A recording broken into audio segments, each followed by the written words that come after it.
ఇప్పుడు మీరు చూడండి, వాళ్ళు మహోన్నతుని తీర్మానాన్ని తృణీకరించినందున బాధ చేత, ఇనుప కట్ల చేత వాళ్ళు బాధించబడినట్లు వాక్యంలో చూస్తున్నాం. సమ్ టైం మన జీవితాల్లో జరుగుతున్న శ్రమలకి, ఆపదలకి కారణాలు ఏంటంటే మహోన్నతుడైన దేవుని తీర్మానాన్ని మనం తృణీకరించడం అని. రెండోదిగా ప్రియులారా, మన కష్టానికి కారణం ఏంటో మనం తెలుసుకోవాలి. ఎందుకు దేవుడు నా జీవితంలో ఈ సమస్యను ప్రవేశపెట్టాడు, ఎందుకు దేవుడు ఈ సమస్యలు కూడా నన్ను తీసుకెళ్తున్నాడు, ఇది దైవ చిత్తానుసారమైన శ్రమల, లేకపోతే మహిమ కోసం వచ్చిన శ్రమల, లేకపోతే ఒకవేళ నేను మహోన్నతుడైన దేవుని ఆజ్ఞను తృణీకరించానా, దేవుని వాక్యానికి భిన్నంగా ఒకవేళ నేను జీవిస్తున్నానా, ఈ దెబ్బలకి కారణం ఏంటి, ఈ నిందలకి కారణాలేంటి, ఈ అవమానానికి కారణాలేంటి అని ప్రియులారా మనం చేసిన అతిక్రమాన్ని మనం ఒప్పుకునే స్థితికి రావాలి.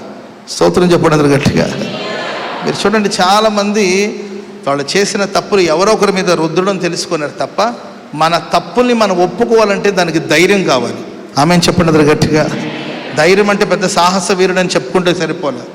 కత్తిని దూసి 100 మంది నన్ను చంపేస్తాను అనుకున్నాడు వగదు వీరుడు, శూరుడు. ఎవరు నిజమైన వీరుడు, ఎవరు సాహస వీరుడు అంటే ప్రియులరా, తను చేసిన తప్పుని, నిజమే నేను తప్పు చేశాను ఒప్పుకుంటున్నాననే ధైర్యం ఎవరికైతే ఉంటుందో ప్రియులరా, వారి జీవితంలో ప్రభు కార్యం చేస్తాడు. కొంతమంది చూడండి, వాళ్ళు చేసిన తప్పుల్ని వాళ్ళ మీద మోపి నడిపించబడుతూ ఉంటారు. సో ఆ ఎమోషన్ని మోస్తూనే ఉంటారు లైఫ్లో.